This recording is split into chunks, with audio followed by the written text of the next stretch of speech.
YT comment. In response to fix long love letter to Lupe. Currently waiting on my work laptop to finish updating and restarting.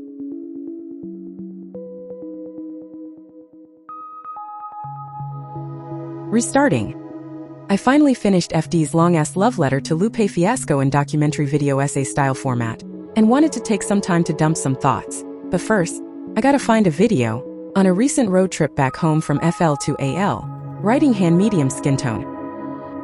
I listen to Lupe often. I remember way back when he did a free show at UCF, sometime circa 2008-ish. My roommate went with me and I recall blissfully belting the Cool's chorus in peak embarrassing fangirl form. I remember when Lasers came out.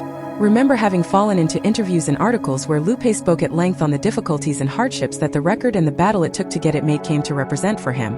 How it was a failed attempt at pleasing many parties that ultimately ended up delivering for none. That this particular vision of his art was heavily impacted as a result of I.D.K.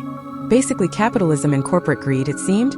I remember feeling sadness for knowing it has caused him so much grief. That said, I also like a lot of the songs from that project that I guess are generally considered of the cornball variety.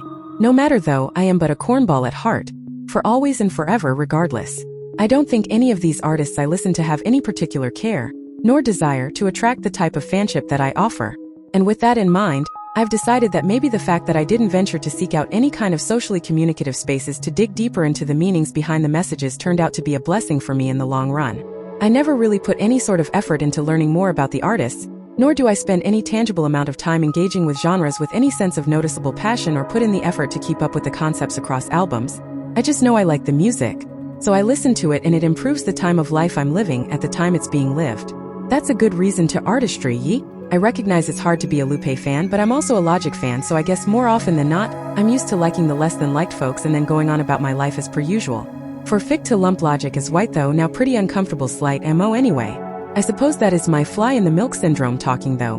Damn, a shred of confidence would do me a huge favor. I digress. It's so loud inside my head. Lives rent-free in my brain at all times. I have an unkempt Lupe discography playlist on Spotify. Since I'm more into listening to entire albums and flowing from project to project, I use it to more easily scratch that Lupe itch on long drives from time to time.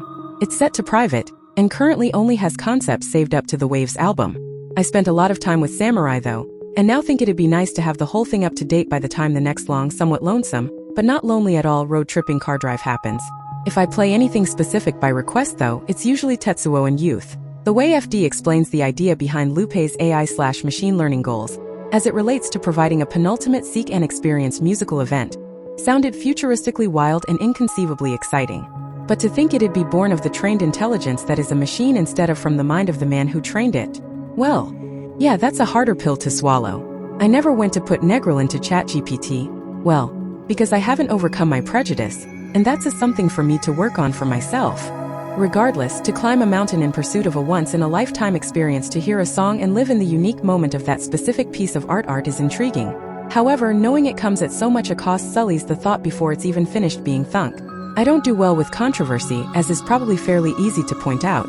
But I hope Lupe maintains health, wealth, happiness, joy, motivation, and purpose as he progressions through life.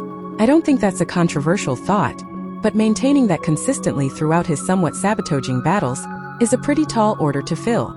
I can only vow to continue enjoying all of his arts to the best of my ability for the duration of mine. I want to think I have some awareness around the concept of myself being my greatest enemy. I myself am the reason for why always there are holdups and setbacks. I will demolish relationships and disregard perceptions in the name of personal philosophical identity and nonchalant genius. But also, I am not from the streets. I am not a scholar.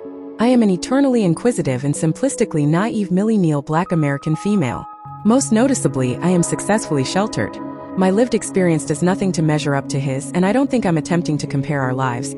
But so much of hip-hop, his included, feels inaccessible because I don't have intimate experience with those aspects of the music, but then again, maybe that's for the best.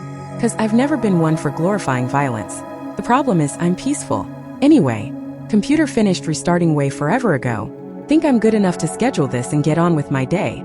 Great video was great. I'm sure the algo will play it every chance it gets. Face with open mouth dashing away.